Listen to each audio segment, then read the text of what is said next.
چاہے تو چھوٹی سی دکان سے چھوٹے سے رزق کے سبب سے اتنا دے دے کہ خاندان پلنے لگ جائے، اور نہ چاہے تو بڑے بڑے رزق کے نقشوں سے آدمی دھرے کا دھرا رہ جائے۔ الا لہ الخلق والامر، نظام اسی کا چلتا ہے۔ بس اگر دینا چاہے تو انگوٹھے چھاپ کو اتنا دے دے کہ دنیا دیکھتی رہ جائے، نہ دینے پہ آئے، کسی کی قسمت میں نہ ہو تو بڑی بڑی ڈگریاں لیے بیٹھا ہے تب بھی کچھ ہاتھ نہیں آتا۔ الا لہ الخلق والامر، اللہ کا نظام چلتا ہے۔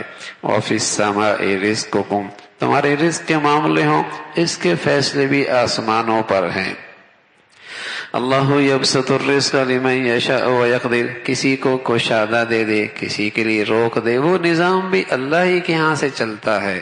الا لہ الخلق والامر، تم تو اسباب کی حد تک دکان کھول سکتے ہو، فیکٹری میں بیٹھ سکتے ہو، زمین پہ دانہ ڈال سکتے ہو، لیکن اس کے اندر سے پھر نظام تو اللہ کا چلتا ہے۔ کون تمہارے پاس بھیجتا ہے، کون زمین کے اندر سے اس دانے کو سلیقے سے پھاڑتا ہے، پھر کونپل نکالتا ہے، پھر گرمی سردی کے تند و تیز ہواؤں میں اسے پروان چڑھاتا ہے، پھر اس میں پھل لگاتا ہے، پھر اس میں ذائقہ اور رنگت رکھتا ہے۔ الا لہ الخلق والامر، یہ پیدا کرنے والا بھی اللہ ہی ہے، اور اس میں سارا تصرف اور فیصلے بھی اللہ کے چلتے ہیں۔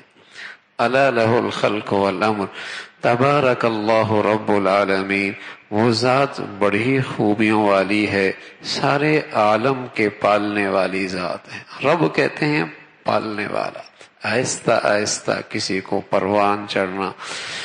ساری دنیا کا مسئلہ ہے معیشت، ساری دنیا کا مسئلہ ہے آج معیشت، اور اللہ نے ایک لفظ سے، ربوبیت کے عقیدے سے مسلمانوں کی معیشت کا مسئلہ حل کیا ہے، اور دنیا میں آنے سے پہلے حل کیا ہے۔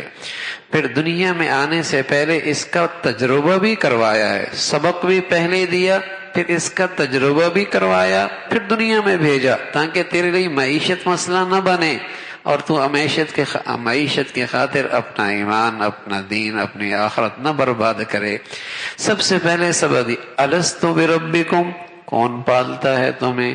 دنیا میں آنے سے پہلے یہ سبق دیا، کہا اللہ تو پالتا ہے۔ اچھا، پھر ماں کے پیٹ میں رکھا، 3 اندھیروں میں رکھا، ماں کا رحم، ماں کی جھلی، ماں کا پیٹ، 3 اندھیروں میں تجھے کون کھلا رہا ہے؟ کون کھلا رہا ہے؟ دنیا میں آیا، نہ ہاتھ ہلا سکتا ہے، نہ پاؤں اٹھا سکتا ہے، نہ زبان ہلا سکتا ہے، نہ اپنی نفع کی چیز حاصل کر سکتا ہے، نہ نقصان سے بچ سکتا ہے۔ دنیا میں آتی ماں کی چھاتی میں اس کی غذا کا انتظام کس نے کیا؟ اور سب کے دلوں میں اس کی محبت کس نے ڈالی؟ سبق بھی پہلے دیا، اور پھر دنیا میں آتے اس کا تجربہ بھی کروایا۔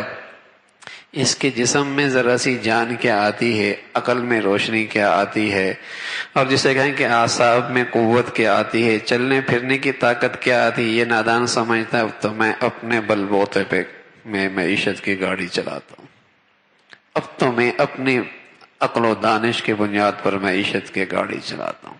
ارے اماں کے پیٹ میں تیری معیشت کا مسئلہ حل کس نے کیا تھا؟ اور جب دنیا میں آیا تھا تیری معیشت کا مسئلہ کس نے حل کیا تھا؟ اب کیوں بھول گیا ہے؟ تو یہ سبق دیا کب؟ دنیا میں آنے سے پہلے۔ فرعون بھی کہا کرتا تھا انا ربکم الاعلی، معیشت کی ساری باغ ڈور میرے ہاتھ میں، میں نہ کھلاؤں تم نہیں کھا سکتے، میں تمہارے لیے مسائل حل نہ کروں تمہارے مسائل حل نہیں ہو سکتے، انا ربکم الاعلی۔ اور ایک وقت دجال آئے گا، آج ساری دجالی فضا بن رہی ہے جو یہ کہہ رہی کہ اسباب سے، مادیت سے زندگی بنتی ہے، اگر یہ مادیت نہ ہو تو زندگی کا نظام درہم برہم ہو جائے گا، کوئی کسی کا نظام زندگی چل نہیں سکتا۔ اس وقت کا دجال بھی آ کر یہ کہے گا پالتا میں ہوں، پالتا میں ہوں۔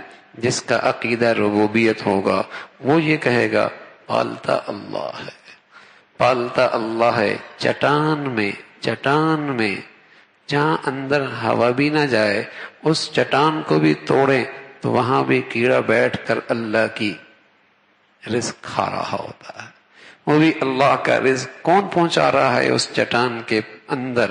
کون اسے کھلا رہا ہے، کون زندگی دے رہا ہے۔ سمندر میں اتنی مچھلیاں، اگر آج کا انسان اس کی غذاؤں کا سوچے اور اس کے غذاؤں کا اندازہ کرے تو آدمی حیران ہو جائے کیسے ان کی وہ غذائیں پوری ہوتی ہیں۔